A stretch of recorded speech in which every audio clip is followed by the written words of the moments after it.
Hello student, हम integer की second property पढ़ेंगे। सेकंड प्रॉपर्टी क्या थी? यूक्लिड्स डिवीजन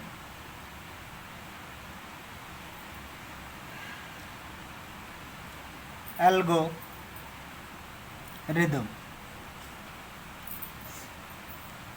ये सेकंड प्रॉपर्टी थी, Euclid's division algorithm.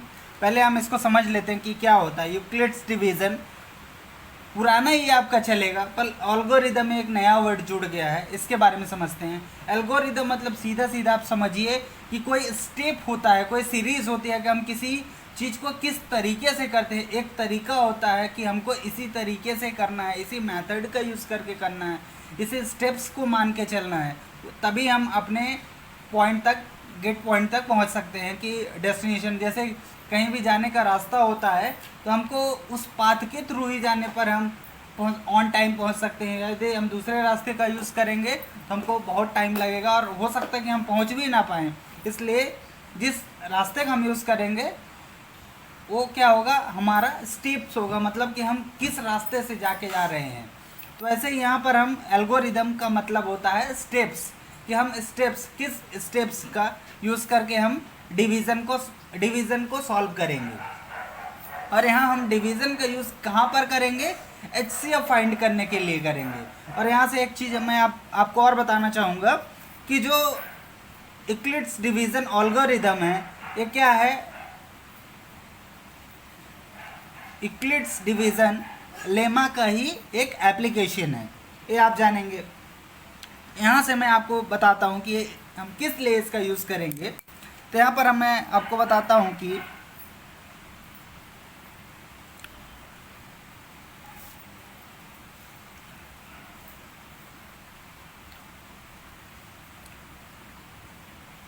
Euclid's division Euclid's division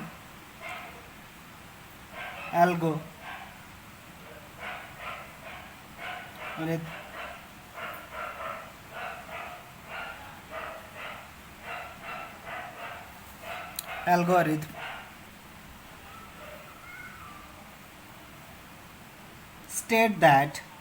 states that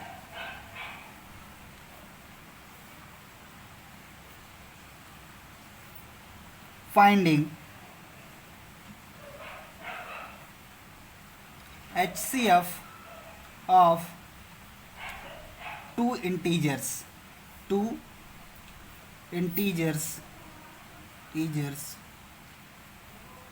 A and B।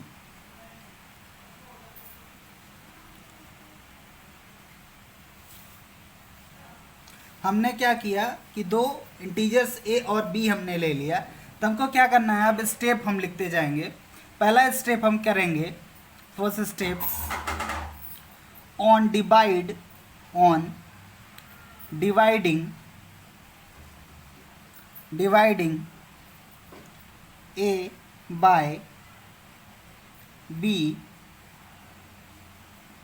A से यदि हम B को डिवाइड करते हैं, वी गेट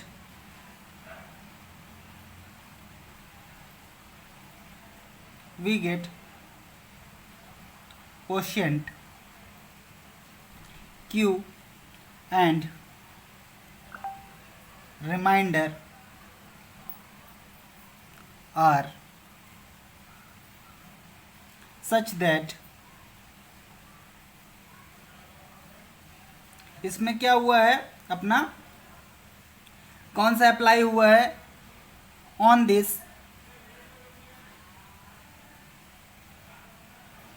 यूजिंग, या अप्लाइड, यहाँ आप अप्लाइड भी वर्ड यूज कर सकते हैं, अप्लाइड यूक्लिड्स डिवीज़न लेमा। यहाँ पर हम यूक्लिड्स डिवीज़न लेमा अप्लाई कर रहे हैं क्योंकि मैंने आपको पहले ही बताया कि ये क्या है, Euclid's division algorithm Euclid's division lemma का ही एप्लीकेशन है। लेमा अप्लाई करेंगे यहाँ पर, तो क्या हो जाएगा हमारा, A is equals to B Q B into Q plus R, जहाँ कंडीशन है कि 0 is lesser or equal than R lesser than B. B यहाँ पर क्या है, डिवाइजर है। यहाँ पर हम लिखेंगे भी वेयर ए इक्वल्स टू, ये हमारा क्या है यहाँ पर, डिविडेंड,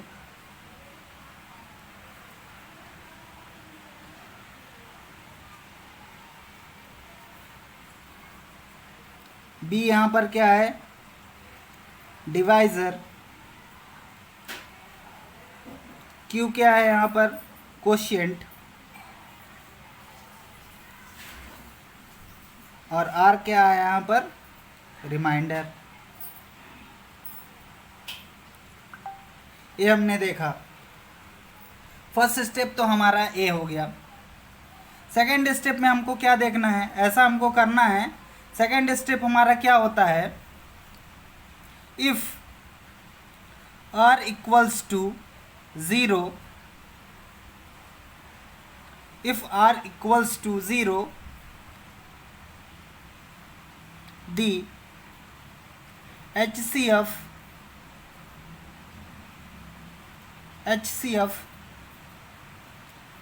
a एंड b, हम दो इंटीजर लिए थे a और b का HCF फाइंड करने के लिए हम इस मेथड का यूज़ करेंगे। मैंने ऊपर ही लिखा है स्टेटमेंट में। तो यदि a b रहते हैं तो इन दोनों का HCF क्या हो जाएगा, B हो जाएगा। मतलब जो डिवाइज़र रहेगा यहाँ पर क्या होगा, यदि R इक्वल टू 0 होता है, और मैंने ये बताया कि लेमा का यूज़ हमने किया था, यूक्लिड्स डिवीज़न लेमा का यूज़ किया था, तो यहाँ पर क्या हो जाएगा, हमारा HCF A और B का HCF क्या हो जाएगा, B हो जाएगा यदि R इक्वल्स टू 0 हो जाता है। तो ये हम सवाल में देखेंगे तो और हमको क्लैरिफाई हो जाएगा। थर्ड स्टेप क्या है, थर्ड स्टेप आप देखेंगे, if R is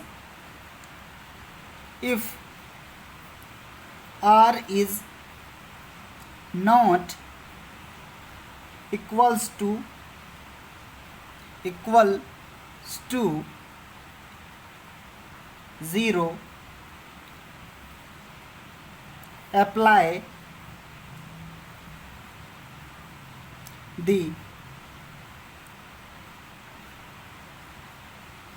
Euclid's division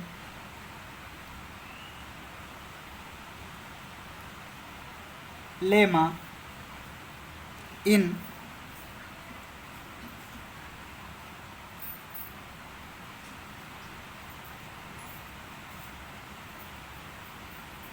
B and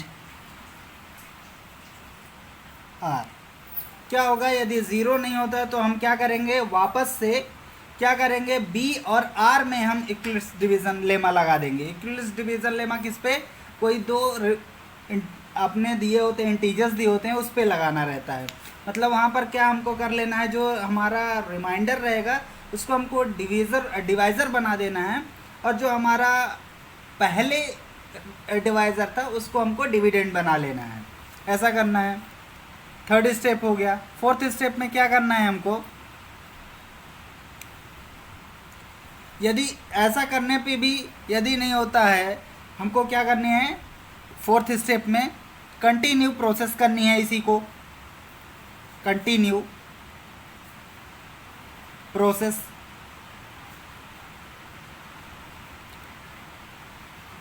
करनी है। यदि इसके बाद भी यदि नहीं आता है तो इसको और हमको प्रोसेस करते आना है। कब तक हमको ये प्रोसेस कंटिन्यू रखनी है, continue process till remainder is 0। जब तक कि हमारा रिमाइंडर 0 ना आ जाए तब तक हमको ये प्रोसेस दोहराते रहना है। कि मतलब जो आपका रिमाइंडर आएगा, यदि वो 0 आ गया तो ठीक है, नहीं आया तो वापस से आप क्या करिए, उसको डिवाइज़र बनाइए, और उससे पहले जो डिवाइज़र था उसको आप डिविडेंड बना के वापस वही प्रोसेस यूक्लिड्स डिवीज़न लेमा को अप्लाई करते रहिए। कब तक आपको अप्लाई करते रहना है? जब तक कि आपका रिमाइंडर 0 ना आ जाए। जैसे ही 0 आ जाता है तो लास्ट स्टेप आपकी हो जाएगी the last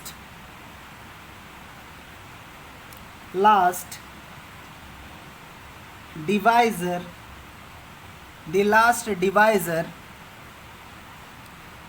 is the required HCF of given two integers। जो लास्ट डिवाइज़र होगा वही हमारे दिए हुए दो इंटीजरों का HCF हो जाएगा।